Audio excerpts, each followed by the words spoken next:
വത്സസ്തേയം. ഈ കഥ കേൾക്കുമ്പോൾ തന്നെ എല്ലാവരുടെയും മനസ്സിലേക്ക് ആദ്യം ഓടി വരുന്ന ആള് ബ്രഹ്മാവാണ്, ഇല്ലേ? ബ്രഹ്മാവ് സാക്ഷാൽ ഭഗവാനെ പരീക്ഷിക്കാനായി ചെല്ലുന്നതായ ഒരു കഥാഭാഗം. ഈ ഒരു ഭാഗത്തേക്ക് നമ്മൾ ചിന്തിക്കുമ്പോൾ നമ്മൾ ഭഗവാന്റെ ഓരോ കളികളെയും നമ്മൾ വിശേഷിപ്പിക്കുന്ന പേര് ലീല എന്ന, അല്ലേ? ലീല. നമ്മൾ കുസൃതി കാട്ടിയാൽ ഒരിക്കലും അത് ലീല എന്നാരും പറയാറില്ല. നമ്മൾ കുസൃതി കാട്ടി കഴിഞ്ഞു കഴിഞ്ഞാൽ നല്ല തല്ലുകൊള്ളുണ്ടാവും. എന്നാൽ ഭഗവാൻ ആടുന്നതിനെ നമ്മൾ എന്തെന്ന് പറയും? ലീല എന്ന് പറയും. എന്തിനാ ലീല എന്ന് പറയുക? കാരണം അതിൽ ഒരു കളങ്കവുമില്ല, അതിൽ ഒരു സ്വാർത്ഥതയും ഇല്ല. അത് പൂർണ്ണമായും ധർമ്മരക്ഷയ്ക്ക് വേണ്ടി ഭഗവാൻ ചെയ്തിരിക്കുന്നത്, സമസ്ത ജീവന്റെയും ഉന്നമനത്തിന് വേണ്ടി ചെയ്യുന്നത്. നമ്മളെല്ലാം തന്നെ ഇവിടെ വന്ന് ഒത്തുകൂടി ഇരിക്കുമ്പോൾ ശ്രദ്ധിക്കേണ്ട വിഷയം, വർഷാവർഷങ്ങളില് നമ്മുടെ ഈ പരശുരാമ ക്ഷേത്രത്തില്, പരശുരാമ ഭൂമിയില് അനവധി യജ്ഞങ്ങളും യാഗങ്ങളും സത്രങ്ങളും ഒക്കെ തന്നെ നടന്നു പോകുന്നുണ്ട്. നമ്മളിൽ എത്ര പേർക്ക് ഓരോ സത്രം കൊണ്ടും ഓരോ യജ്ഞം കൊണ്ടും എന്തൊക്കെ ഗുണങ്ങളുണ്ടായി എന്നുള്ളതിനെ കുറിച്ച് സ്വയമേ നമ്മൾ ഒന്ന് ചിന്തിക്കേണ്ട സമയമാണ്. നമ്മൾ ദിവസം പ്രതി ഓരോ വാർത്തകൾ നമ്മുടെ കണ്ണിലൂടെ കടന്നു പോകുമ്പോൾ നമ്മൾ ചിന്തിക്കേണ്ട ഒരു വിഷയമുണ്ട്. ഏകദേശം 85 ലക്ഷത്തിലധികം ജീവവർഗങ്ങളുണ്ട് ഈ ബ്രഹ്മാണ്ടത്തിൽ. 85 ലക്ഷത്തിലധികം ജീവവർഗങ്ങളുണ്ട് ഈ ബ്രഹ്മാണ്ടത്തിൽ. അതിൽ ഈശ്വരന്റെ ഇച്ഛ അനുസരിച്ചാണ് ബാക്കി, ഇതിൽ ഓരോ വർഗം ഒഴികെ ബാക്കി എല്ലാം ഈശ്വരന്റെ ഇച്ഛയ്ക്ക് അനുസരിച്ചാണ് ജീവിക്കുക. എത്ര വിശന്നിരിക്കുന്നതായിരിക്കുന്ന പശുവിന്റെ അടുത്തായാലും ശരി, അതിന്റെ ഭക്ഷണമല്ലാതെ മറ്റെന്തുകൊണ്ട് വെച്ചാലും അത് ഭുജിക്കില്ല, അത് എടുക്കില്ല, അത് സ്വീകരിക്കില്ല. വേണ്ട എന്ന് പറയാനുള്ളൊരു കരുത്തും തൻ്റെ ഇടവും ആർക്കുണ്ട്? പശുവിന് തന്നെയുണ്ട്. അപ്പൊ ഇവിടെ നമ്മൾ ഇന്ന് ഈ ഭാഗത്തേക്ക് നമ്മൾ കടക്കുമ്പോൾ ആദ്യം പറഞ്ഞ വാക്കാണ് ലീല, ഇല്ലേ? എന്ത്? അതിൽ നിന്ന് നിസ്വാർത്ഥമായി നിഷ്കാമമായി മാനവ സമൂഹത്തിന് ലോക നന്മയ്ക്ക് ധർമ്മരക്ഷാർത്ഥം ഭഗവാൻ ആടുന്നതായിരിക്കുന്ന ലീലകളെ, അല്ലെങ്കിൽ ഭഗവാൻ ആടുന്നതായിരിക്കുന്ന കളികളെ നമ്മൾ വിളിച്ച പേരാണ് ലീല എന്നുള്ളത്. നമ്മൾ ഈ വത്സസ്തേയം ഭാഗത്തോടൊക്കെ നമ്മൾ പോകുമ്പോൾ നമ്മളിത് ഭാഗവതത്തിലൂടെ നമ്മൾ ഒത്തിരി കണ്ട് പരിചയിച്ച് ഇഷ്ടപ്പെട്ട മറ്റൊരു കഥാഭാഗം കൂടെ ചെറുതായി ഒന്ന് പരാമർശിച്ചിട്ട് വത്സസ്തേയത്തിലേക്ക് പോവാം. കാളിയമർദ്ദനം എന്ന കഥാഭാഗത്തിലേക്ക് ഒന്ന് ശ്രദ്ധിക്കുക. കാളിയമർദ്ദനം എന്നതായ കഥാഭാഗത്തേക്ക് നമ്മൾ ശ്രദ്ധിക്കുമ്പോൾ നമ്മൾ കാണുന്നുണ്ട്, സാക്ഷാൽ വാസുദേവൻ ഉണ്ണിക്കണ്ണൻ കാളിയൻ എന്നതായിരിക്കുന്ന വിഷസർപ്പത്തിന്റെ മുകളില് കയറി തൻ്റെ പാദമുദ്രകൾ കൊണ്ട് അവന്റെ അഹന്തയെ ഭഗവാൻ ഇല്ലാണ്ടാക്കുന്നുണ്ട്.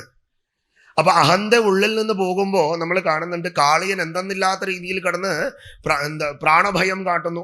പല രീതിയിൽ ഭഗവാനെ വലിച്ചു താഴെ ഇടാൻ നോക്കുന്നുണ്ട്, അല്ലേ? പല രീതിയിൽ ഭഗവാനെ ഉപദ്രവിക്കുന്നുണ്ട്. ഭഗവാന്റെ ശരീരം വലിഞ്ഞു കെട്ടുന്നുണ്ട്, വാലുകൊണ്ട് അടിക്കുന്നുണ്ട്.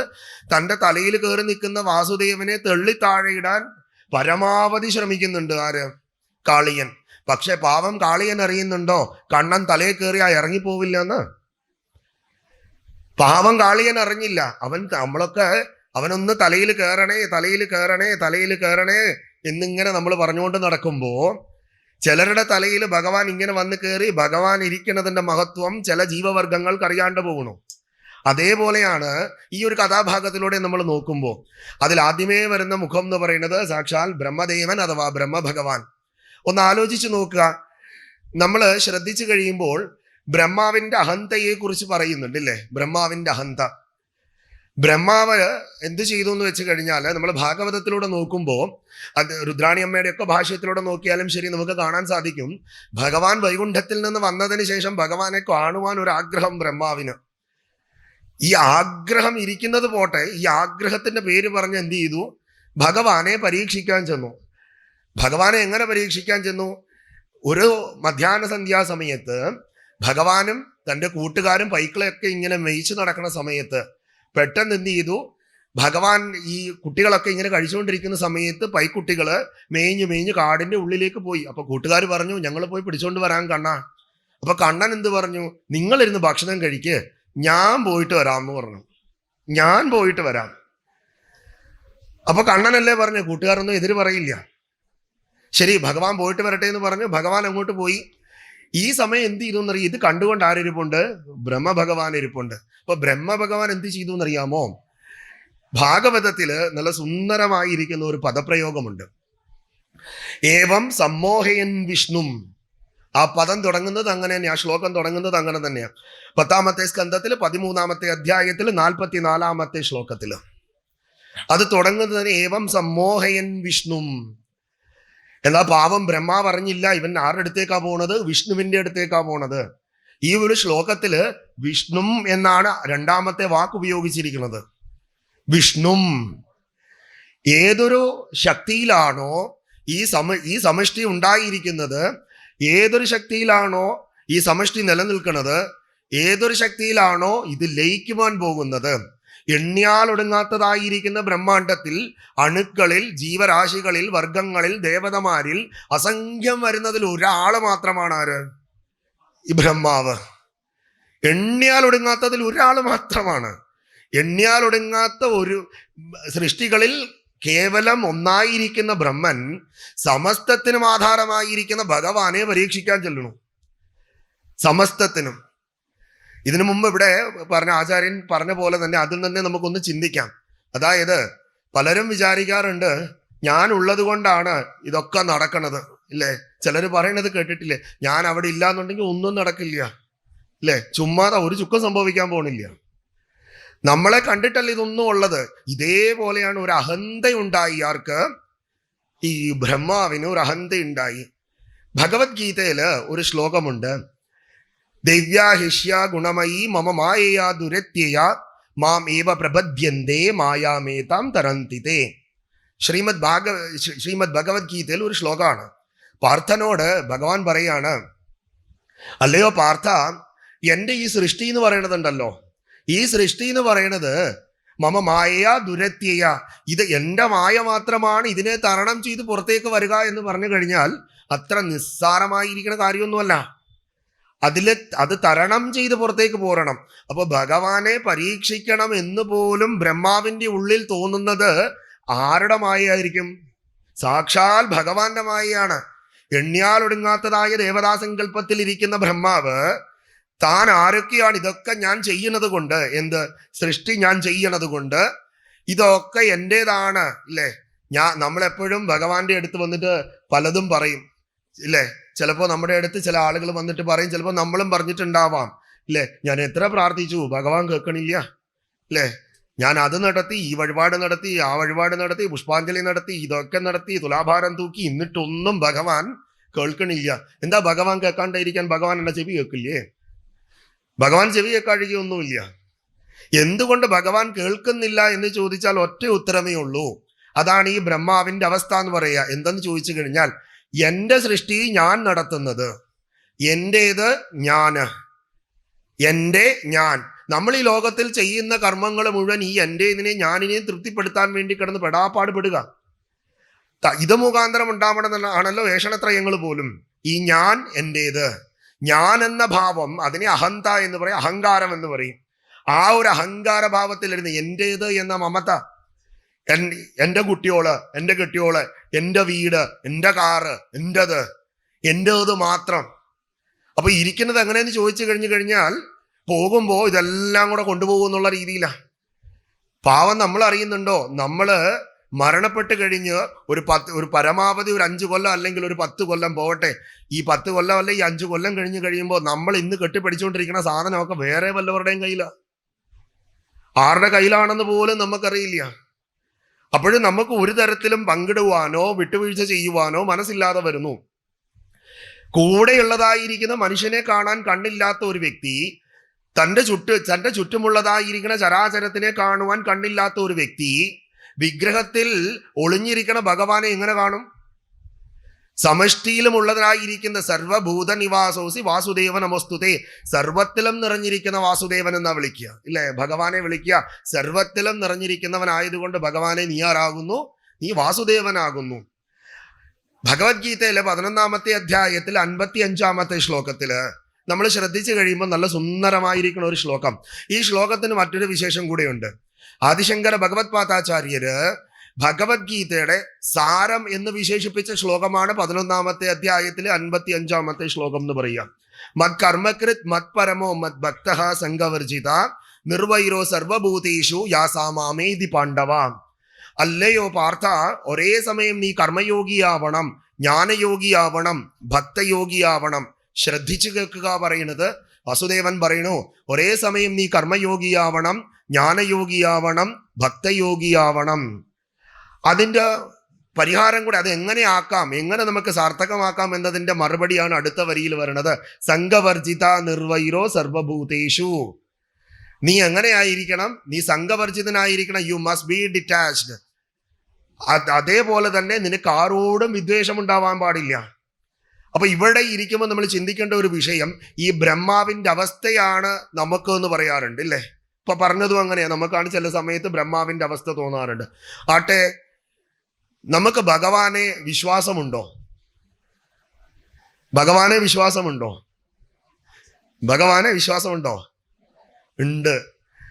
ആട്ടെ, ഒരു കാര്യം, ഈ വിശ്വാസമാണോ എപ്പോഴും മുമ്പിൽ നിൽക്കുക, ഭക്തിയാണോ മുമ്പിൽ നിൽക്കുക? ഭക്തി. അപ്പൊ വിശ്വാസത്തിനെ എന്തിനാ മുറുകെ പിടിച്ചത്? വിശ്വാസം എന്ന് പറയുന്നത് നമുക്ക് ഇഷ്ടമുള്ള ഒരാള്, നമ്മൾക്ക് നല്ലവണ്ണം വിശ്വാസത്തിലിരുന്ന ഒരാള്, ആ ആള് നമ്മുടെ അടുത്ത് ചെറിയൊരു തെറ്റ് ചെയ്തു എന്ന് കരുതുക, പിന്നെ ജീവിതാവസാനം നമ്മൾ ആളെ വിശ്വസിക്കുവോ? വിശ്വസിക്കുവോ? വിശ്വാസം എന്നത് ക്ഷണികം മാത്രമാണ്. ക്ഷണികമാണ് വിശ്വാസം. അതുകൊണ്ട് നമുക്ക് വിശ്വാസികളെ ആവശ്യമില്ല, ഭക്തന്മാരെയാണ് ആവശ്യം. ഉള്ളിൽ പ്രകാശമുള്ളവനാണ് ഭക്തൻ. ഭക്തി ഇല്ലാത്തവന്റെ ജീവിതം എന്ന് പറയുന്നത് ഉപ്പില്ലാത്ത കഞ്ഞി പോലെയാ, പ്രയോജനമില്ല. ബ്രഹ്മാവ് ഇവിടെ എന്തായി എന്ന് വെച്ച് കഴിഞ്ഞാൽ, ഞാൻ എന്ന ഭാവം, എൻ്റേത് എന്ന മമത, ഞാൻ ചെയ്യുന്നത് ഇതെല്ലാം ഞാനാണ്, ഇതിനെയെല്ലാം കാരണക്കാരൻ എന്നതായ ഒരു ഭാവം അദ്ദേഹത്തിന്റെ ഉള്ളിൽ വന്നു. അദ്ദേഹം ആരെ പരീക്ഷിക്കാൻ ചെന്നു? ഭഗവാനെ പരീക്ഷിക്കാൻ ചെന്നു. എന്നാൽ ബ്രഹ്മാവ് പറഞ്ഞില്ല, അസംഖ്യം വരുന്നതായിരിക്കുന്നതിൽ ഒന്ന് മാത്രമാണ്, കേവലം ഒന്ന് മാത്രമാണ് ഞാൻ. പരമമായിരിക്കുന്ന അണുവിലും ഒന്നായിരിക്കുന്ന ഞാൻ ആരെ പരീക്ഷിക്കാൻ പോകുന്നു? പരമബോധസ്വരൂപമായിരിക്കുന്ന സത്യസ്വരൂപനായിരിക്കുന്ന നിർമ്മല രൂപനും സന്മയ രൂപനും ചിന്മയ രൂപനും എല്ലാമായിരിക്കുന്ന സാക്ഷാൽ പരമബോധത്തിനെ ഞാൻ പരീക്ഷിക്കാൻ ചെല്ലണു. ഈ ഒരു അധ്യായം കൊണ്ട് തന്നെ അർത്ഥമാക്കണത്, ഭഗവാനെ പരീക്ഷിക്കാൻ നമ്മൾ മുതിരുമ്പോൾ നമ്മുടെ മനസ്സിൽ അങ്ങനെ ഒരു ചിന്ത വരുന്നുണ്ടെങ്കിൽ ആ ചിന്തയും ആരുടെ മായയാ? ഭഗവാന്റെ മായയാ. അപ്പൊ നമ്മുടെ ചിന്തയാവട്ടെ, നമ്മുടെ പ്രവൃത്തിയാവട്ടെ, സദാസമയവും അത് ഒരു CC ക്യാമറ പോലെ ആരും അവിടെ ഇരുന്ന് കാണുന്നുണ്ട്, കൃത്യമായി ഭഗവാൻ കാണുന്നുണ്ട്. ഇപ്പോൾ ഇവിടെ പറയുന്നത്, ഏവം സമ്മോഹയൻ വിഷ്ണും വിമോഹം വിശ്വമോഹനം. വിശ്വത്തിനെ പോലും മോഹിപ്പിക്കുന്നതായ മോഹനനായിരിക്കുന്ന സാക്ഷാൽ വാസുദേവൻ വിശ്വത്തിനെ പോലും മോഹിപ്പിക്കുന്നു, വിശ്വത്തിനെ ഉദ്ധരിക്കുന്നു വരാഹത്തിലൂടെ. അത് മാത്രമല്ല, ഈ സമഷ്ടിയിലെ മുഴുവൻ മോഹിപ്പിക്കുന്നു. അവൻ ഇല്ലാത്തതായിരിക്കുന്ന ഒന്നുമില്ല. അവൻ ഇല്ലാതെ ഇരിക്കുമ്പോൾ അതിനെ വിളിക്കുന്ന പേരാണ് ജഡം എന്ന് വിളിക്കുക. അവനോട് ചേരുന്നതോട് കൂടിയിട്ട് അതിനെ ചൈതന്യം എന്ന് വിളിക്കുന്നു. അഥവാ ഒരു ശരീരം അതിന്റെ പൂർണ്ണതയിലേക്ക് എത്തുന്നു. ചൈതന്യം പോയി കഴിഞ്ഞാൽ ശരീരം പൂർണ്ണമല്ല.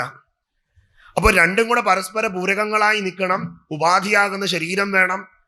അപ്പൊ ഇവിടെ ഈ ബ്രഹ്മാവിന്റെ ഈ ഒരു സങ്കല്പം കൊണ്ട്, സ്വയമേവമായ ജോബി സ്വയമേവ വിമോഹിത, പരീക്ഷിക്കാനായി ചെന്ന ബ്രഹ്മദേവൻ പോലും ആരുടെ പരീക്ഷണത്തിന് ഇരയായി? ഭഗവാന്റെ പരീക്ഷണത്തിന്. പൈക്കുട്ടികളെയും ഗോപന്മാരെയും ഒക്കെ മറച്ചു. ഇങ്ങനെ കുറച്ച് കാലമൊക്കെ കഴിഞ്ഞപ്പോ ബ്രഹ്മാവിനൊരാഗ്രഹം പോയി ഇതെല്ലാം മറച്ചു വെച്ചിട്ട്, പ്രത്യേകിച്ച് അവിടെ ഒരു പ്രകമ്പനങ്ങൾ കാണുന്നില്ല. എന്തു പറ്റി, അവിടെ നിന്ന് പ്രത്യേകിച്ച് ഒരു മറുപടികൾ ഉണ്ടായില്ല. അപ്പോ അദ്ദേഹത്തിന് ഒരു ആഗ്രഹം, എന്താ അവിടെ നടക്കുന്നതെന്നൊന്ന് നോക്കാൻ വേണ്ടി. ബ്രഹ്മാവ് നോക്കി. ഒരു വർഷം കഴിഞ്ഞപ്പോ എന്താ, അവിടെ ഒരു മാറ്റവും ഇല്ല. പഴയ പോലെ തന്നെ പൈക്കുട്ടികളുണ്ട്, ഗോപന്മാരുണ്ട്. എല്ലാം അവരവരുടെ പഴയ രീതിയിൽ അവരുടെ കാര്യങ്ങളുമായി മുന്നോട്ട് പോയിക്കൊണ്ടേയിരിക്കുന്നു. അവിടെ ഇതൊന്നും ബാധിച്ചിട്ടേയില്ല. അപ്പൊ ശ്രദ്ധിക്കേണ്ട വിഷയം, അതിനാണ് ആദ്യമേ പറഞ്ഞ വിശ്വാസം ഭക്തി എന്ന വിഷയത്തിനെ എടുത്തിട്ടത്. ഇന്നിപ്പോ വിശ്വാസം വിശ്വാസം എന്ന് നമ്മൾ പറഞ്ഞ് നമ്മളാണ് ഇന്ന് ഏറ്റവും കൂടുതൽ ഉപയോഗിക്കുന്ന വാക്കാണ് വിശ്വാസം. വിശ്വാസിയല്ല ആവേണ്ടത്, ഭക്തനാവണം. വിശ്വാസമായി കഴിയുമ്പോൾ ഇക്കരെ നിൽക്കുമ്പോൾ അക്കരെ പച്ച പോലെ തോന്നും. വിശ്വാസത്തിന് അത്രയേ ഉള്ളൂ നിലനിൽപ്പെന്ന് പറയുക. നമ്മൾ ഒരിക്കലും വന്നിട്ട് വിശ്വാസ പ്രഹ്ലാദൻ എന്നല്ല വിളിക്കുക, ഭക്തപ്രഹ്ലാദ എന്നാ വിളിക്കുക. വിശ്വാസ കണ്ണപ്പ എന്നല്ല വിളിക്കുക, ഭക്ത കണ്ണപ്പ എന്നാ വിളിക്കുക. എല്ലാ സ്ഥലത്തും കൊടുത്തിരിക്കുന്നത് ഭക്തിക്കാണ് പ്രാധാന്യമുള്ളത്. അപ്പൊ ഈ ഭക്തി ഉണ്ടാവണം. ഭക്തി ഉണ്ടാകണമെങ്കിൽ എന്തുണ്ടാവണം? ഭവേ ഭവേ യഥാ ഭക്തി പാദയോസ്തവ ജായതേ തഥാ കുരുഷ്വ ദേവേശ നാഥസ്ത്വം നോ യദ പ്രഭോ. പരമപ്രഭുവായിരിക്കണ ഭഗവാനെ എനിക്ക് എന്തിനെ തന്നനുഗ്രഹിക്കുക? ഭക്തിയെ തന്നനുഗ്രഹിക്കുക, ഭക്തിയെ തന്നനുഗ്രഹിക്കുക. അവിടെ പറയായിരുന്നില്ലേ വിശ്വാസത്തെ തന്നനുഗ്രഹിക്കൂന്ന്? വിശ്വാസം എന്ന് പറഞ്ഞില്ലല്ലോ.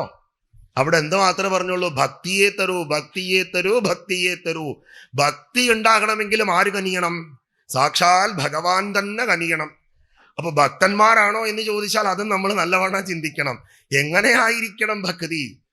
എങ്ങനെയായിരിക്കണം ഭക്തി? കണ്ണ് ചൂഴ്ന്നെടുത്ത് വെച്ച് കൊടുത്ത കണ്ണപ്പനെ പോലെയാവണം. തൂണിൽ ഭഗവാൻ ഉണ്ട് എന്ന് പറഞ്ഞപ്പോൾ അതിൽ നിന്ന് നരസിംഹത്തിനെ കൊണ്ടുവന്ന പ്രഹ്ലാദനെ പോലെയാവണം. ഭക്തി എന്ന് പറയുന്നത് ഒരിക്കലും ലോപം സംഭവിക്കുന്നതാവരുത്. സ്ഥായീ ഭാവത്തിൽ ഇരിക്കണം. സ്ഥായീ ഭാവത്തിൽ തന്നെ ഇരിക്കണം. മലയോട് മാറിയിരിക്കാൻ പറഞ്ഞാൽ മല മാറിയിരിക്കണം. അതായിരിക്കണം ഭക്തി എന്ന് പറയുക. വത്സസ്തേയം ഭാഗത്തിലൂടെ വീണ്ടും നമ്മൾ നോക്കുമ്പോൾ ബ്രഹ്മാവിന് എന്തുകൊണ്ട് ഈ ഒരു അപചയം സംഭവിച്ചു, അല്ലെങ്കിൽ സൃഷ്ടീശ്വരനായിരിക്കുന്ന ബ്രഹ്മാവിന് എങ്ങനെ ഭഗവാനെ കാണാതെ പോയി? ശ്രദ്ധിക്കേണ്ട വിഷയം. ഭാഗവതത്തിന്റെ തുടക്കത്തില് നമ്മൾ കാണുന്നുണ്ട് അതിസുന്ദരമായിരിക്കുന്ന മഹാപ്രളയം. ആ സാക്ഷാൽ ശ്രീ പത്മനാഭ പെരുമാളിന്റെ നാഭിയിലിരിക്കുന്നതായിരിക്കുന്ന പത്മത്തിലിരുന്ന ബ്രഹ്മാവ് തൻ്റെ ചുറ്റുപാടും നോക്കിയപ്പോൾ വെള്ളം മാത്രം. അദ്ദേഹം അന്വേഷിച്ചു, വൈ ഐ ആം ഹിയർ, ഞാൻ എന്തിനാണ് ഇവിടെ, ഹൂ ഐ ആം, ഞാൻ ആര്. ഈ രണ്ട് അന്വേഷണം വേണം, ഇല്ല ഞാൻ ആര്. നമ്മൾ പലപ്പോഴും ഈ ചോദ്യം മറ്റുള്ളവരോട് ഞാൻ ആരാണെന്ന് നിനക്കറിയാമോ എന്ന് ചോദിക്കാറുണ്ട് വല്ലവരോടും. നമ്മൾ ഒരിക്കലും നമ്മളോട് ചോദിക്കാത്തൊരു ചോദ്യമാണ് ഞാൻ ആര്. നമ്മൾ ആര് എന്ന് സ്വയമേ നമ്മൾ അറിഞ്ഞു കഴിഞ്ഞാൽ നമ്മുടെ എല്ലാ പ്രശ്നങ്ങളും തീരുക. ഇപ്പൊ ഒരു ഒറ്റ മിനിറ്റ് കൊണ്ട് നമ്മളൊന്ന് ചിന്തിച്ചു നോക്കുക. നമ്മളെക്കുറിച്ചുള്ള ഒരു 5 നല്ല കാര്യങ്ങൾ, പുറമേ ഉള്ള ഒരാൾ നമ്മളെക്കുറിച്ച് പറയാൻ സാധ്യതയുള്ളതായിരിക്കുന്ന ഒരു 5 നല്ല കാര്യങ്ങൾ നമ്മളൊന്ന് പറയാൻ നോക്കിക്കേ. നമ്മൾ തന്നെ ചിന്തിച്ചു വരുമ്പോൾ നമുക്ക് ഉത്തരം കിട്ടത്തില്ല. നമ്മളെക്കുറിച്ചുള്ള ഒരു 5 ചീത്തയായ കാര്യങ്ങൾ പറഞ്ഞാലും നമുക്ക് ചിന്തിക്കാൻ ഉത്തരം കിട്ടില്ല. അതേസമയം ഒരാളുടെ മുകളിൽ ഒരു കുറ്റമുണ്ടെന്ന് പറഞ്ഞു കഴിഞ്ഞാൽ ഒരു കുറ്റത്തിന് പകരം 10 കുറ്റം പറയാൻ നമുക്ക് പറ്റും. എപ്പോഴും നമ്മൾ ചെയ്യേണ്ടത് എന്താണെന്നറിയാവോ? നമ്മുടെ ദുഃഖവും നമ്മുടെ പ്രയാസങ്ങളും ഒക്കെ തന്നെ നമ്മൾ മറ്റുള്ളവരിൽ ആരോപിക്കും. മറ്റുള്ള സംവിധാനങ്ങൾ ഉള്ളത് കൊണ്ടാണ് എനിക്ക് ദുഃഖമുണ്ടാവണത്. ഒരു ഉദാഹരണം പറഞ്ഞാൽ, രാത്രി കിടന്ന് ഉറങ്ങുമ്പോൾ ഉറക്കം സുഖമാകണമെങ്കിൽ തലയണ വയ്ക്കണം, വേണ്ടേ? ഇല്ലേ? തലയണ ഇല്ലെങ്കിൽ പലരും ഉറങ്ങില്ല. തലയണയിൽ എനിക്ക് ഉറങ്ങാൻ പറ്റില്ല എന്നാ പറയുക. അപ്പൊ ശരിക്കും പറഞ്ഞാൽ തലയണ ഉറക്കം തരിക, തലയണയിൽ ഉറക്കം തരിക. നമ്മൾ ആരോപിക്കപ്പെട്ടു. നമുക്കിപ്പോ ഒരു മാനസികമായിരിക്കുന്ന ഒരു അടിമത്വമുണ്ട്. ഇതിന്റെ മുകളില്, ഈ തലയണയുടെ മുകളില് മാനസികമായ ഒരു അടിമത്വമുണ്ട്. എൻ്റെ ഉറക്കം തരുന്നത് തലയണയാണ്. അത്രേ ഉള്ളു കാര്യം. അങ്ങനെയല്ല ആവേണ്ടത്. ഇവിടെ കാണുന്നുണ്ട് ബ്രഹ്മാവിന് 4 തല എന്ന് പറയുന്നുണ്ട്. മനസ്സ്, ബുദ്ധി, അഹങ്കാരം, ചിത്തം. ഈ 4ഉം കൂടെ ചേരുമ്പോഴാണ് ഞാന് എൻ്റേത്. അപ്പൊ ഇവിടെ ഞാന് എൻ്റേത് എന്നതായിരിക്കുന്ന അവസ്ഥ, ഈ ഞാന് എൻ്റേതായിരിക്കുന്ന അവസ്ഥ കൊണ്ടാണ്, അതിനെയാണ് നമ്മൾ സുന്ദരമായി പറയുക വിക്ഷേപ ശക്തി അഥവാ മായ എന്ന് പറയുക. പരോക്ഷാനുഭൂതി ഇല്ലാതെ ഇരിക്കുന്ന അവസ്ഥ. എന്നാൽ ഈ പരോക്ഷാനുഭൂതി കിട്ടിക്കഴിഞ്ഞാൽ അതൊരവസ്ഥയുണ്ട്. അത് കിട്ടിയതിന് ശേഷമാണല്ലോ ബ്രഹ്മസ്തുതി ഉണ്ടാവണത്. അനുഭൂതി ഉണ്ടായതിനു ശേഷമാണ് ബ്രഹ്മസ്തുതി ഉണ്ടാവുക. സുന്ദരമായി പറയുന്നുണ്ട്, നിർവികൽപ്പ സമാധീനം സ്ഫുടം ബ്രഹ്മതത്വം അപഗമ്യതേ ധ്രുവം ന അന്യതാ ചലതയാ മനോഗതേ പ്രത്യന്തര വിശ്രമിതം ഭവേത്. അതിസുന്ദരമായി പറയണു, നമ്മൾ സംവത്സരങ്ങളോളം തപസ് ചെയ്യുമ്പോഴോ സംവത്സരങ്ങളോളം നമ്മൾ അനുഷ്ഠിച്ചതായിരിക്കുന്ന അനുഷ്ഠാനത്തിൻ്റെയോ ഫലമാണ് നിർവികൽപ്പ സമാധി എന്ന് പറയുക. ഒരു നൊടി നേരമേ സാധനം കാണൂ, ഒരു നൊടി നേരം. ആ നൊടി നേരമുള്ളതായിരിക്കുന്ന ആ നിർവികൽപ്പ സമാധി ഉണ്ടല്ലോ, അതാണ് നമ്മൾ ഭഗവാനെ അറിയുന്ന മുഹൂർത്തം. ശകലം കൂടെ നല്ല വ്യക്തമായി പറഞ്ഞാൽ നമ്മൾ നമ്മളെ തന്നെ അറിയുന്ന അവസ്ഥ എന്ന് പറയും. നമ്മളിൽ നിന്ന് വിഭിന്നമല്ലല്ലോ. സ്വർഗത്തിലോ നരകത്തിലോ ഒന്നും ഭഗവാനില്ല. ഇതെല്ലാം നമ്മൾ തന്നെ കൽപ്പിച്ചു വെച്ചത് നമ്മുടെ സൃഷ്ടിയിലുള്ള സാധനമാണ്. ഏത്? ഈ സ്വർഗവും നരകവും ഇതൊക്കെ തന്നെ. പോയിട്ടുള്ളവരാരും നമ്മുടെ അടുത്ത് തിരിച്ചു വന്ന് പറഞ്ഞിട്ടില്ല ഇവിടൊക്കെ അങ്ങനെ കിട്ടണതൊന്നും, അല്ലേ? അപ്പൊ നിർവികൽപ്പ സമാധി. എങ്ങനെ നിർവികൽപ്പ സമാധി? ഭഗവാനെ അറിയുക, പരമ്പൊരുളിനെ അറിയുക, പരമാത്മാവിനെ അറിയുക. അറിയണമെങ്കിൽ ഒറ്റ മാർഗമേ ഉള്ളൂ. പുറത്തോട്ട് തുറന്നതൊക്കെ തന്നെ അടച്ചു വെച്ച് ഉള്ളിലോട്ട് നോക്കാൻ പറ്റണം. പുറത്തോട്ട് തുറന്നിരിക്കുന്നതൊക്കെ തന്നെ അടച്ചു വെച്ച് ഉള്ളിലോട്ടുള്ള വാതിലുകൾ തുറന്ന് അതിലൂടെ നോക്കാൻ പഠിക്കണം. അതിലൂടെ നോക്കാനുള്ളതായിരിക്കുന്ന ജോലി എന്ന് പറയണത്, അല്ലെങ്കിൽ ആ ചെയ്യുന്ന പ്രവൃത്തി എന്ന് പറയണത് നല്ല ബുദ്ധിമുട്ടുള്ള കാര്യമാണ്. ഒരു ഉദാഹരണം പറഞ്ഞാൽ, ഇപ്പൊ നമ്മൾ പറഞ്ഞ അങ്ങോട്ടേക്ക് നോക്കരുതെന്ന് പറഞ്ഞാൽ നമ്മൾ എന്ത് ചെയ്യും? അങ്ങോട്ട് തന്നെ നോക്കും, അങ്ങോട്ട് തന്നെ നോക്കും. ശരീരം മുമ്പിൽ പോയി. ഈ 5 ഇന്ദ്രിയങ്ങളൂടെ ചേർന്ന് കഴിയുമ്പോൾ ശരീരമായി, അഹമായി, അഹന്തയായി, അഹങ്കാരമായി. നമ്മളെ ഏതൊരു നല്ല കാര്യം ചെയ്യുന്നുവോ അതിന് പ്രേരക ശക്തിയാണ് കൃഷ്ണൻ. നമ്മൾ എന്തൊരു ദുഷ്ചെയ്തി നമ്മൾ ചെയ്യാൻ പോകുമ്പോഴും അരുത് അരുത് എന്ന് നമ്മുടെ മനസ്സിൽ പറയിപ്പിക്കുന്നവനാണ് രാമൻ. അപ്പൊ ജീവിതത്തില് ഞാൻ എന്റേത് ബ്രഹ്മാവ് എന്നതായ സങ്കല്പത്തിനെ സുന്ദരമായി ഭാഗവതത്തിന്റെ ദർശനമാണ് പറയുന്നത്, അഹന്തയെ സൂചിപ്പിക്കുന്നു. ഭാഗവതം പ്രഥമ സ്കന്ധം മുതൽ 12ാമത്തെ സ്കന്ധം വരെ നമ്മൾ എടുത്തു കഴിയുമ്പോൾ ഭാഗവതത്തിനെ നമ്മൾ വിളിക്കുന്ന പേര് തന്നെ സർവവേദാന്ത സാരം ഇല്ലേ. 1ാമത്തെ സ്കന്ധം മുതൽ 5ാമത്തെ സ്കന്ധം വരെ ഋഗ്വേദവും 6 മുതൽ 9 വരെയുള്ളത് യജുർവേദവും 10ാമത്തെ സ്കന്ധം സാമവേദവും 11ഉം 12ഉം അഥർവവേദവുമാവണു. 1ാമത്തെ സ്കന്ധം മുതൽ 5ാമത്തെ സ്കന്ധം വരെ ഋഗ്വേദം, 6 മുതൽ 9 വരെയുള്ളത് യജുർവേദം, 10 സാമവേദം, 11, 12 അഥർവവേദം. ഈ 4 വേദങ്ങളുടെ മഹാവാക്യങ്ങളാണ് പ്രജ്ഞാനം ബ്രഹ്മ. സുന്ദരമായിരിക്കുന്ന ബ്രഹ്മോപദേശം ഈ 1 മുതൽ 5 വരെയുള്ള സ്കന്ധങ്ങളിൽ അതിസുന്ദരമായി അവതരിപ്പിച്ചു വെച്ചിട്ടുണ്ട്. പ്രജ്ഞാനം ബ്രഹ്മ, അകമേ ഉള്ളതായിരിക്കുന്ന അറിവ് സ്ഫുരിക്കണം.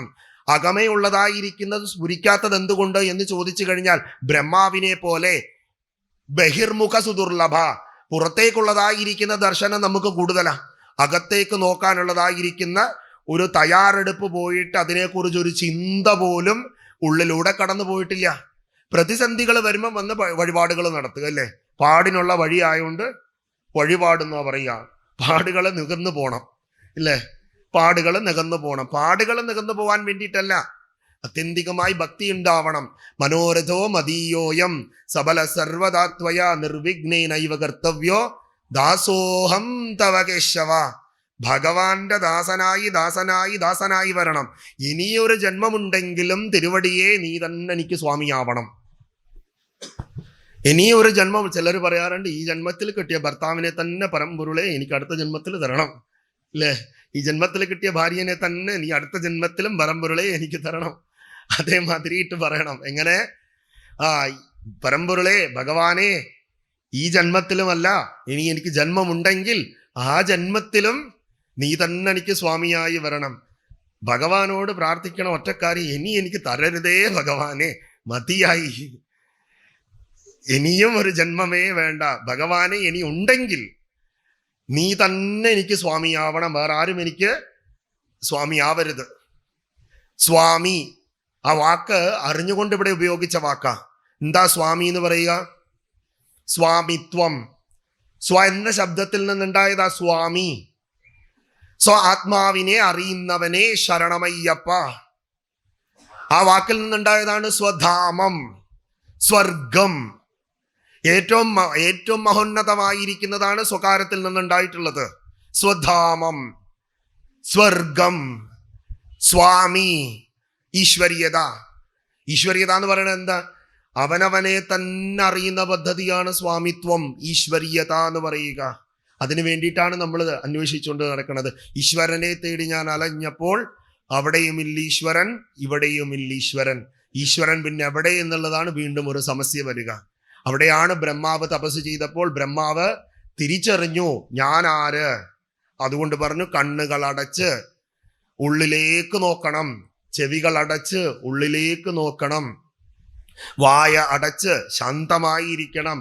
ജിതാസനോ ജിതശ്വാസോ ജിതസംഗോ ജിതേന്ദ്രിയ. ഏത് സമയവും മരണം വന്നു കൊണ്ടുപോകുമെന്നുള്ള നല്ല ധാരണയുണ്ടാവണം. രാമ ആത്മവിചാരോയം കോഹം സ്യാമിതി രൂപഃ ചിത്ത ദുർദേന്ദ്രമീചസ്യ ദഹനേ ദഹനസ്മൃതം. യോഗ വാസിഷ്ഠത്തില് ശ്രീരാമസ്വാമിക്ക് ഗുരുവായിരിക്കുന്ന വസിഷ്ഠ ഭഗവാൻ ഉപദേശിച്ചു കൊടുക്കുന്ന ഒരു ഭാഗമാണിത്. അതായത്, അല്ലയോ രാമ, എന്താണ് ആത്മീയത എന്ന് നിനക്കറിയോ? അല്ലെങ്കിൽ എന്താണ് ഏറ്റവും പ്രധാനമായ സാധന എന്തെന്ന് നിനക്കറിയുമോ രാമ? അതിന് അദ്ദേഹം പറഞ്ഞു കൊടുക്കുന്ന മറുപടിയാണ്, രാമ സ്വ ആത്മവിചാരോയം.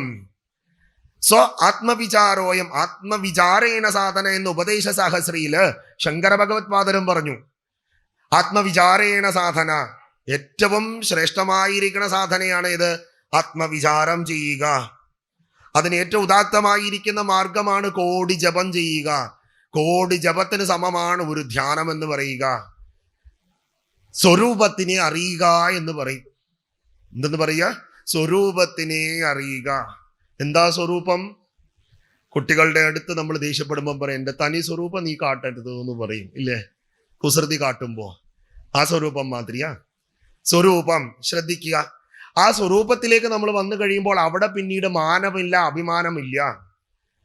മാനം അപമാനമില്ല, ഇതൊന്നും തന്നെ ഇല്ല. ഇതിനെല്ലാം തന്നെ അതീതമായി സാക്ഷാൽ ഭഗവാൻ ഇരിക്കണോ. സാധുബി പൂജ്യമാനേ അസ്മിൻ പീഡമാനോ അഭി ദുർജനേ സമഭാവോ ഭവേദസ്യ സജീവൻ മുക്ത തുഷ്യത്തെ. സുന്ദരമായി പറയണു, ആരാണ് ജീവിതത്തിൽ ഏറ്റവും ധനികനായിരിക്കുന്നവൻ, ഏറ്റവും സമ്പത്തുള്ളവൻ, ഏറ്റവും സമ്പത്തുള്ളവൻ,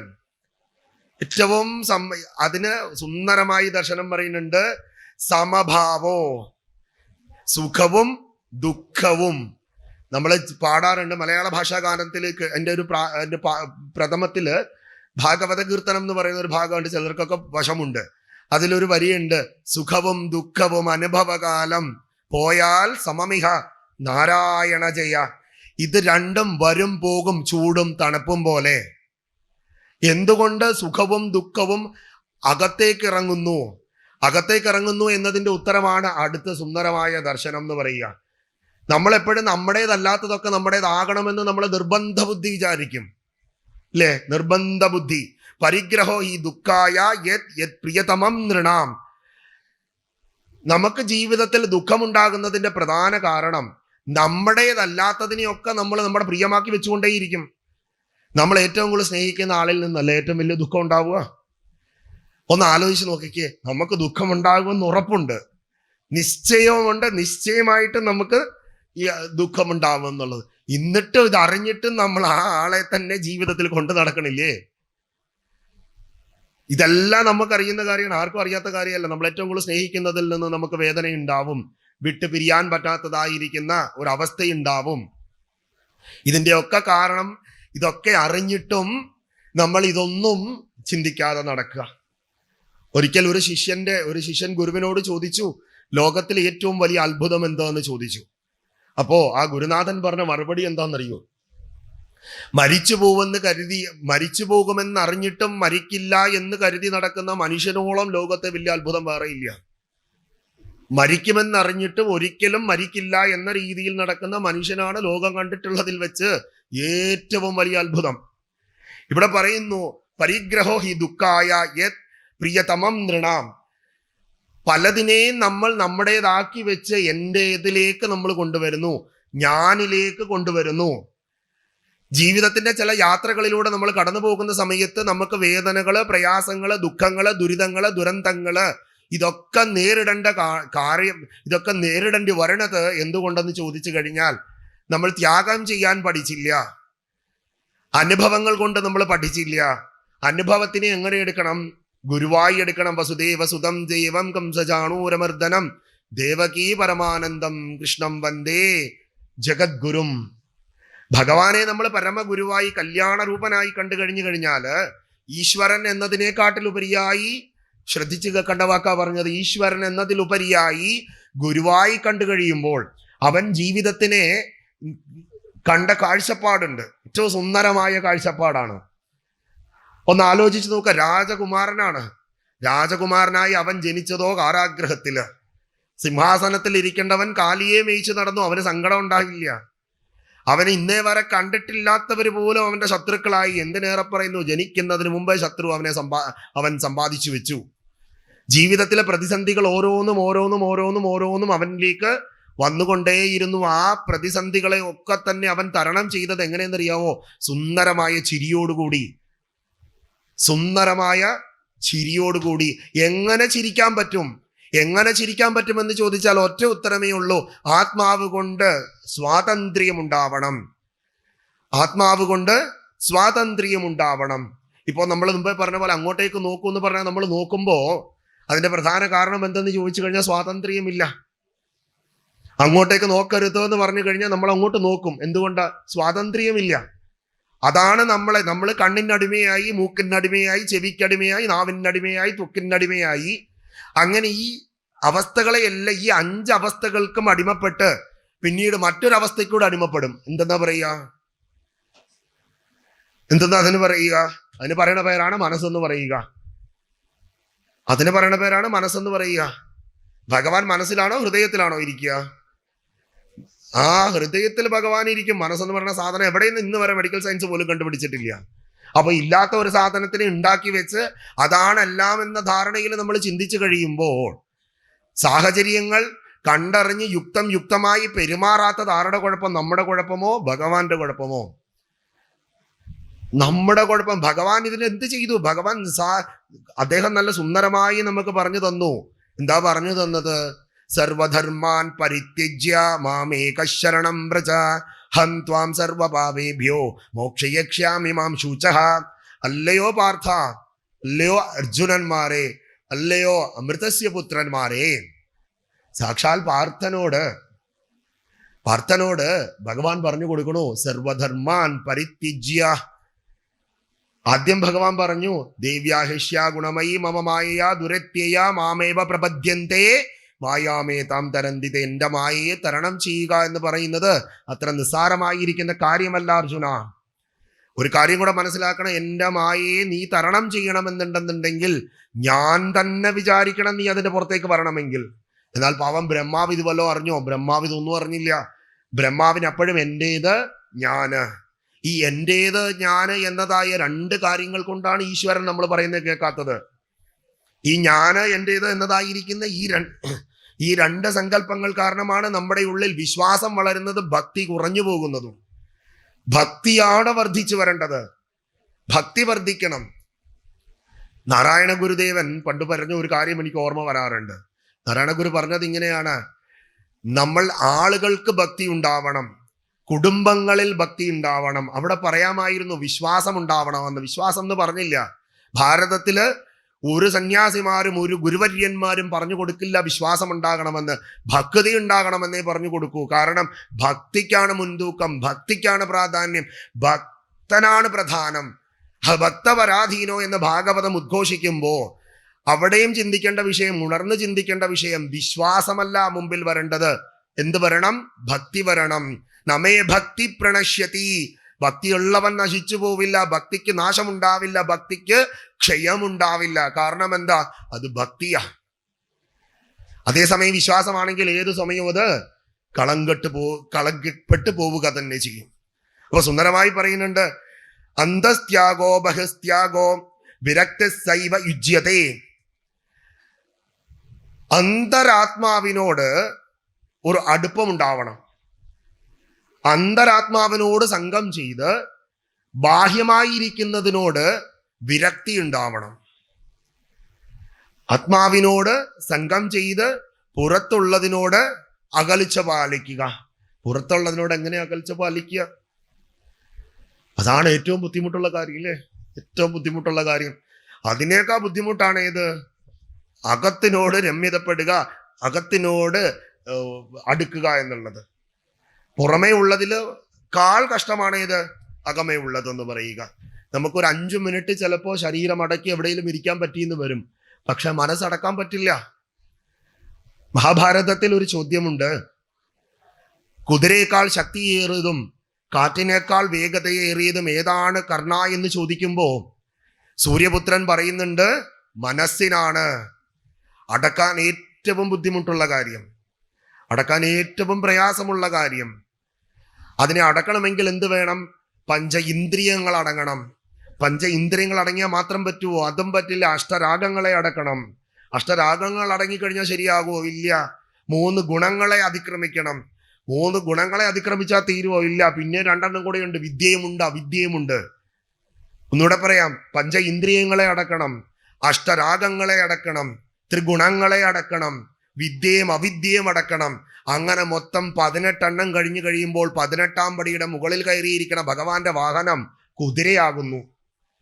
അടങ്ങാത്തതായിരിക്കുന്ന മനസ്സിന്റെ പ്രതീകം, കുതിരയേക്കാൾ ശക്തിയേറിയത്, കാറ്റിനേക്കാൾ വേഗതയേറിയത്, ഏറ്റവും ശക്തമായിരിക്കുന്നത്, ഏറ്റവും ബലമേറിയത് ഏതോ അതിനെയാണ് സാക്ഷാൽ ഭഗവാൻ തന്റെ വാഹനമാക്കിയിട്ടത്. ശ്രദ്ധിക്കേണ്ട വിഷയം. അപ്പൊ ഞാൻ എന്ന ഭാവം തോന്നായിക വേണമിക, തോന്നുന്നതിൽ അഖിലവും ഞാനിതെന്ന വഴി തോന്നേണമേ വരദ നാരായണായ നമ. ഭഗവാനെ, നീയല്ലാതെ ഈ ഉലകിൽ മറ്റൊന്നും തന്നെ ഇല്ല. പണ്ട് ഒരു കുട്ടിയെയും കൊണ്ട് ഒരു അച്ഛൻ രമണ മഹർഷിയുടെ അടുത്തെത്തി. രമണ മഹർഷിയുടെ അടുത്തെത്തിയപ്പോൾ ആ കുട്ടിക്ക് ഏകദേശം 7 മാസമേ പ്രായമുണ്ടായുള്ളൂ. ഈ കുഞ്ഞിനെ ഭഗവാൻ തന്റെ മടിയിൽ ഇരുത്തിയിട്ട് ഈ കുഞ്ഞിനോട് പറയുകയാണ്. എന്താ പറയാൻ പറഞ്ഞതെന്നറിയോ? കുഞ്ഞിന് നാക്കൊന്നും തിരിയുന്ന പ്രായം പോലും ആയിട്ടില്ല. അപ്പൊ അന്ന് അത് കണ്ടു നിന്ന പലരും അത്ഭുതത്തോടെ നോക്കി. രമണർ എന്ത് പറയണു? 7 മാസം പ്രായമായ കുഞ്ഞിനെ കയ്യിൽ വെച്ചിട്ട് രമണർ പറയാണ്, കുഞ്ഞേ ദേഹം. കുഞ്ഞൊന്നും പറയണില്ല. അവൻ അന്തരാത്മാവിൽ മന്ത്രിച്ചുകൊണ്ടേയിരുന്നു രമണൻ പറയണതിന്. ദേഹം. രണ്ടാമത് രമണർ പറഞ്ഞു കൊടുത്തു, നാഹം. ദേഹം നാഹം. മൂന്നാമത്തെ വാക്കും പറഞ്ഞു കൊടുത്തു, കോഹം. ദേഹം നാഹം. മൂന്നാമത്തെ വാക്ക് കോഹം. എന്തോ ത്രികാലജ്ഞാനിയായ രമണന്റെ മഹാസങ്കല്പം എന്നോണം അദ്ദേഹം മുൻകൂട്ടി കണ്ടിട്ടുണ്ടാവാം. പിന്നീട് ആ കുഞ്ഞാകെ ജീവനോടെ ഇരുന്നത് 3 മാസം കൂടെ ഇരുന്നുള്ളൂ. സുന്ദരമായി പറഞ്ഞു കൊടുത്തു. എന്ത്? ആത്മാവിനോട് അദ്ദേഹം സംവദിച്ചിട്ട് പറഞ്ഞു, ദേഹം. ഈ ദേഹം എന്ന് പറയുന്നത് നാഹം, ഇല്ലേ ഇല്ല. പരമം അതിന് പകരമായി നീ എന്തുമാത്രം? നീ ആത്മാവ് മാത്രം, നീ ആനന്ദം മാത്രമാക്കുന്നു. ഇവിടെ ബ്രഹ്മദേവൻ വത്സസ്തേയം എന്നതായ ഭാഗത്തിലൂടെ ഭഗവാനെ പരീക്ഷിക്കുന്നതോട് കൂടിയിട്ട് നമ്മൾ മനസ്സിലാക്കേണ്ട ആദ്യത്തെ വിഷയം, ഭഗവാനെ അതിക്രമിക്കുക അത് നടക്കണ കാര്യമേ അല്ല. സമിഷ്ടിക്കും ആധാരം ഭഗവാൻ മാത്രം. ഭഗവാൻ അല്ലാതെ ഈ ഉലകത്തിൽ ഒന്നുമേ ഇല്ല. ഭഗവാനിൽ നിന്ന് വ്യത്യസ്തമായി ഒന്നും തന്നെ ഇല്ല. ഭഗവാനാണ് സർവവും. സർവവും നിറഞ്ഞിരിക്കുന്ന ഭഗവാനെ കേവല വിശ്വാസത്തിന്റെ അളവുകോല് കൊണ്ട് ഭഗവാന്റെ അടുത്തേക്ക് പോകരുത്. പല കൊമ്പന്മാരും വിചാരിച്ചിട്ട് മുട്ടുകുത്താത്തവനാണ് ആര്?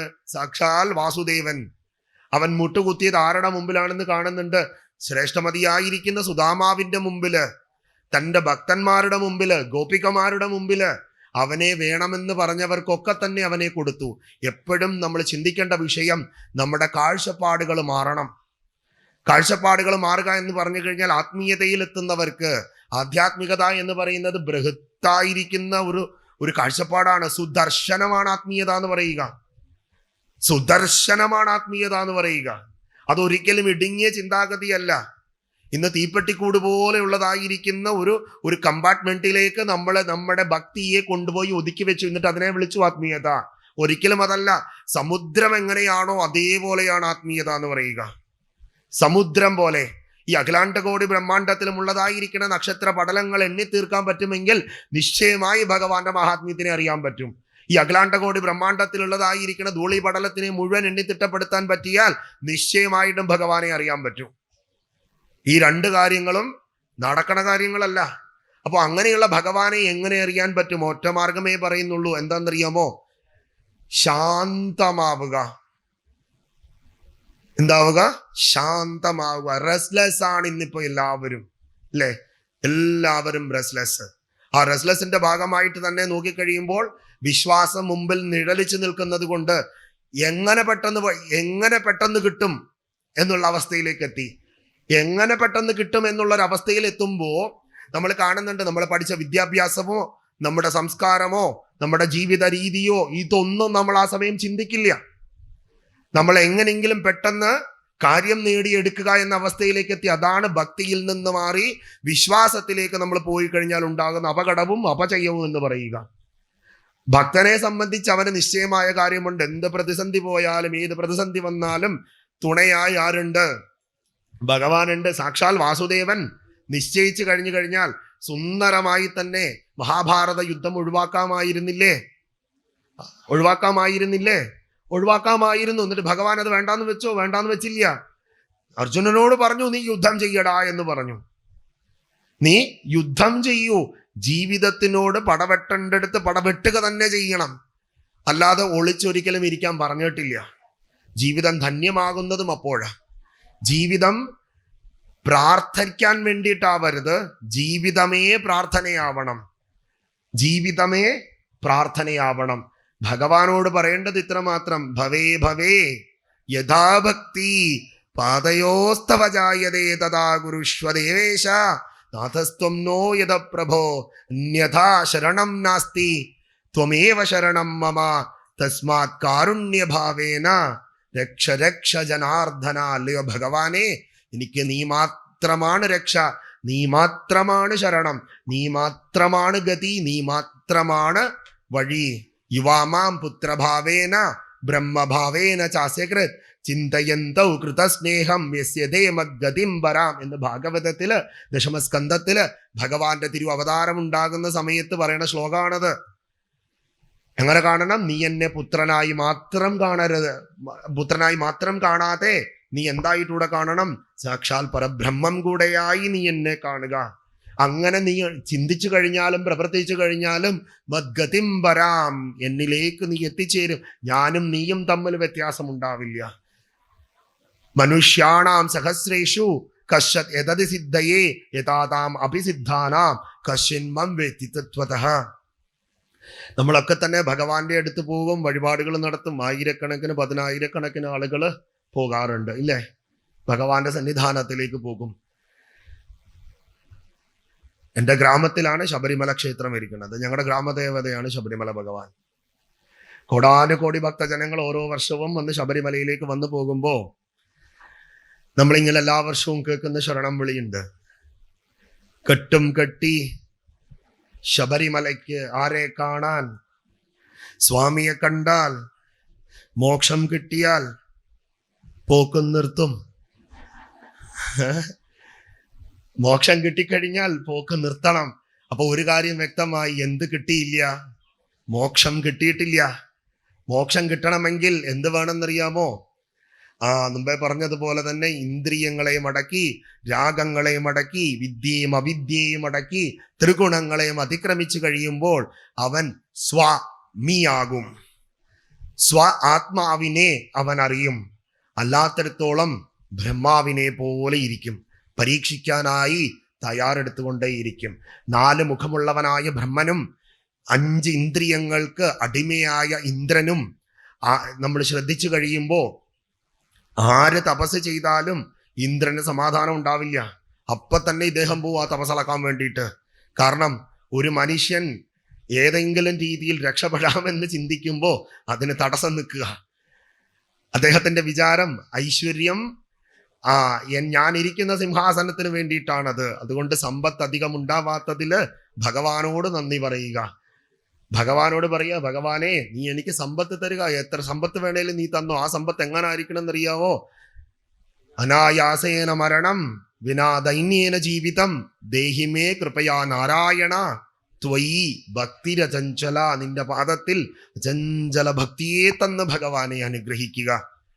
കോടാനുകോടി ഭക്തജനങ്ങൾ ഭഗവാനെ അവിടെ വന്ന് കലിയുഗവരതനായ പെരുമാളിനെ കണ്ടിട്ട് പോകുമ്പോൾ ആളുകൾക്ക് എന്ത് മാറ്റമുണ്ടായി?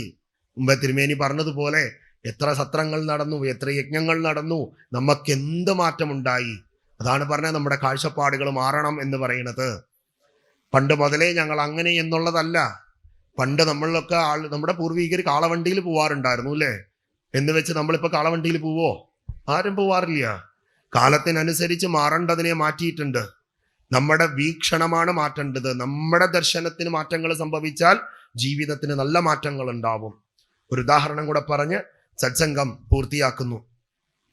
ഭഗവാൻ ശ്രീകൃഷ്ണ വാസുദേവൻ തിരു അവതാര വിശേഷം ചെയ്ത് ഭഗവാൻ തിരുലീലകൾ ആടുന്ന സമയത്ത് നമ്മൾ കാണുന്നുണ്ട്, ഭഗവാനെ സ്വാമിയായി കണ്ടവർക്കൊക്കെ തന്നെ ഭഗവാൻ സ്വാമിയായി മാറി. കാമുകനായി കണ്ടവർക്കൊക്കെ ഭഗവാൻ കാമുകനായി മാറി. ഭർത്താവായി വേണമെന്ന് ആഗ്രഹിച്ചവർക്കൊക്കെ ഭഗവാൻ ഭർത്താവായി. കാലനായി കണ്ടവർക്ക് മുഴുവൻ ഭഗവാൻ കാലനായി മാറി. ഇവിടെ ചിന്തിക്കേണ്ടത്, കംസൻ ഭഗവാനെ കണ്ടത് ആരായിട്ട് കണ്ടു? തൻ്റെ അന്തകനായി കണ്ടു. അതുകൊണ്ട് ഭഗവാൻ ആരായി മാറി? അന്തകനായി മാറി. അത്രയും പോലും ബലമില്ലാതിരുന്ന ഗോപികമാർക്ക് ഭഗവാൻ ആരായിരുന്നു? സ്വാമിയായിരുന്നു, ഭർത്താവായിരുന്നു, കാമുകനായിരുന്നു. ഇതൊക്കെയായി ഭഗവാൻ മാറി. അതാണ് ജീവിതത്തിൻ്റെ കാഴ്ചപ്പാട്, പെർസ്പെക്റ്റീവ്. അതിന് നല്ല മാറ്റങ്ങൾ ഉണ്ടാക്കണം. ആത്മീയത എന്നത് ഇടുങ്ങിയ ധാരയല്ല, ചിന്താപദ്ധതിയല്ല, ബൃഹത്തായിരിക്കുന്ന വീക്ഷണമാണ്. ആ ഒരു ബൃഹത്തായിരിക്കുന്ന വീക്ഷണം ഏവർക്കും ലഭ്യമാകുവാൻ ഭഗവാൻ അനുഗ്രഹിക്കട്ടെ എന്ന് പ്രാർത്ഥിക്കുന്നു. എല്ലാവർക്കും സർവ്വവിധ ഐശ്വര്യങ്ങൾ ഉണ്ടാവട്ടെ എന്ന് പ്രാർത്ഥിക്കുന്നു. എല്ലാവർക്കും ശാന്തി ഉണ്ടാവട്ടെ, എല്ലാവർക്കും സമാധാനം ഉണ്ടാവട്ടെ, എല്ലാവർക്കും ആയുരാരോഗ്യ സൗഖ്യമുണ്ടാവട്ടെ. എല്ലാവരും 100 വയസ്സ് വരെ ജീവിച്ച് 1000 പൂർണ്ണചന്ദ്രന്മാരെ കണ്ട് മക്കളെയും പേരമക്കളെയും ഒക്കെ തന്നെ കണ്ട് സർവ്വവിധ ഐശ്വര്യത്തോടു കൂടി സസുഖം വാഴുവാൻ ഭഗവാൻ അനുഗ്രഹിക്കട്ടെ എന്ന് പ്രാർത്ഥിച്ചുകൊണ്ട് വാക്കുകളെല്ലാം ഗുരുനാഥന്റെ പാദത്തിൽ സമർപ്പിച്ചുകൊണ്ട് കായേന വാച മനസേന്ദ്രിയൈർവ ബുദ്ധ്യാത്മനാവ പ്രകൃതി സ്വഭാവത് കരോമി യദ്യത് സകലം പരസ്മൈ നാരായണായേതി സമർപ്പയാമി.